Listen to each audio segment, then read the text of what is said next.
வணக்கம் நண்பர்களே, முக்கிய செய்திகளை இந்த பதிவில் பார்க்க போகிறோம். தேர்தலுக்கு பிந்தைய கருத்து கணிப்பு முடிவுகள், எக்ஸிட் போல் ரிசல்ட் அப்படின்னு சொல்லுவாங்க. அது நேற்று வெளிவந்திருக்கு. அதை பற்றி நம்ம டீட்டெயிலாக வளவளன்னு இழுக்காமல் ஷார்ட்டாக பார்க்க போகிறோம். முதல்ல தமிழ்நாட்டில் இருந்து ஆரம்பிக்கலாம்.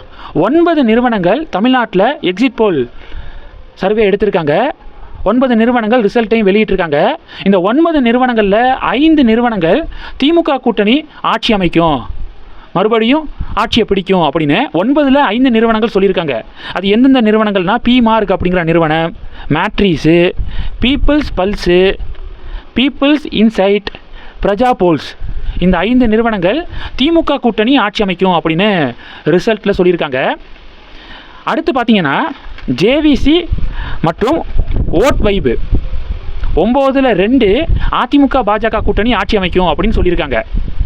9ல் 5 DMK கூட்டணி ஆட்சி அமைக்கும் அப்படின்னும் 2 அதிமுக பாஜக கூட்டணி ஆட்சி அமைக்கும் அப்படின்னு சொல்லியிருக்காங்க.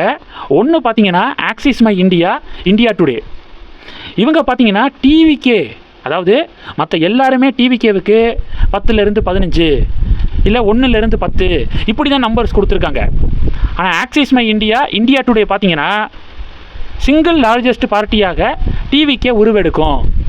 98லேருந்து 120 தொகுதிகளை TVKவும், DMK 92லேருந்து 110 தொகுதிகளையும், ADMK கூட்டணி 22 இல்லை 23 தொகுதிகளை ஜெயிக்கும் அப்படின்னு பிரதீப் குப்தாவுடைய Axis My India, India Today exit போலில் நம்பர்ஸ் வந்திருக்கு. அப்போ 9ல் 5 DMK அலையன்ஸுக்கு ஃபேவராக, 2 ADMK BJP அலையன்ஸுக்கு ஃபேவராக, 1 TVKவுக்கு ஃபேவராக வந்திருக்கு. 9ல் 8 சொல்லிட்டேன்னா, கடைசி ஒன்று என்ன அப்படின்னா காமாகியா அனாலிஸ்டிக்ஸ். இவங்க என்ன சொல்லியிருக்காங்கன்னா, தொங்கு சட்டசபை அமையும் தமிழகத்தில், யாருக்குமே மெஜாரிட்டி கிடைக்காது, திமுக கூட்டணிக்கும் சரி அதிமுக பாஜக கூட்டணிக்கும் சரி TVKவுக்கும் யாருக்குமே மெஜாரிட்டி மார்க்கு கிடைக்காது அப்படின்னு சொல்லியிருக்காங்க. DMK கூட்டணி 78லேருந்து 95 தொகுதிகளையும், ADMK BJP கூட்டணி 68லேருந்து 84 தொகுதிகளையும், TVK 67லேருந்து 81 தொகுதிகளையும் ஜெயிப்பாங்க அப்படின்னு நம்பர்ஸ் கொடுத்துருக்காங்க. இதுதான் தமிழகத்தை பொறுத்தவரை கருத்து கணிப்பு முடிவு. நான் ஸ்டார்டிங்கிலேருந்து சொல்கிறது ஒன்று தான், தமிழக சட்டப்பேரவை தேர்தல் அன்பிரடிக்டபிள், டெஃபினட்டாக யாருனாலையும் கணிக்க முடியாது, தேர்தல் முடிவு அன்னைக்கு தான் தெரியும் அப்படின்னு நம்ம சொல்லியிருக்கோம்ல, அதை தான் இந்த எக்ஸிட் போல் ரிசல்ட்டும் உறுதிப்படுத்துது. இது தமிழ்நாடு. ஆக மொத்தம் பாஜக தலைவர்கள்லாம் ஹாப்பி மோடுக்கு வந்துட்டாங்க. அண்ணாமலையாக இருக்கட்டும், மோடி, அமித்ஷா எல்லாம் உற்சாகம்.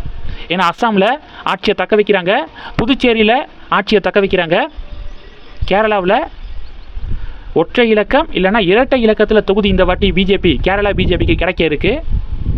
தமிழ்நாட்டில் 9 கருத்து கணிப்பு நிறுவனங்களில் 2 கருத்து கணிப்பு நிறுவனங்கள் NDAவுக்கு ஹோப் கொடுத்துருக்காங்க. எல்லாத்தையும் தாண்டி வெஸ்ட் பெங்காலில் 5ல் 4 நிறுவனங்கள் BJP ஆட்சி தான் அப்படிங்கிறத உறுதிப்படுத்தியிருக்காங்க. ஓவராலாக கணக்கு எடுத்துக்கிட்டிங்கன்னா பிஜேபியுடைய பர்ஃபார்மன்ஸு இந்த மாநில தேர்தலில் வேறு லெவல் பீக்குக்கு போயிருக்கு.